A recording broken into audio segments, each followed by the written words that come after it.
Okay, sanibonani. Ekugcineni sengigcine ngidecide sengikhathele ukuyisho-ke futhi lento. Uma kukhona uthi uyafuna ukwazi ukuthi uvela usetshenziswa kanjani, yilo kwithuba lakhe leli elamahhala, akukhishwa mali. Wena nje ukuthi kunama-terms and condition ambalwa ukuthi wena umuntu usebenzise link yami, akadingakala umuntu vele useyi-download-ile i-app, kufuneka umuntu ozazoyi-download-a bese simfaka egruphini yethu. So njengamanje abantu abaningi abakaqhamuki because bengaphosti video, but ngicela leli thuba lingakuphuthi uma uzazi ukuthi uyafisa ukwazi more about ama-cryptocurrencies.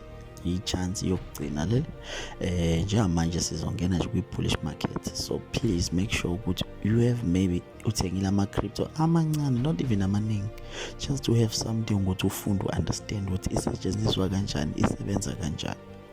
So ngiyaphinda futhi information yami ikhona yonke la ku TikTok wami, ungithinte futhi na kwi-bio yami.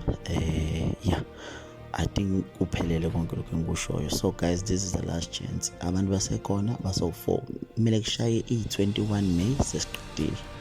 Mashaye i-21 May singakaqedi kusho ukuthi hayi asiyazi into esiyifunayo. Asibonge.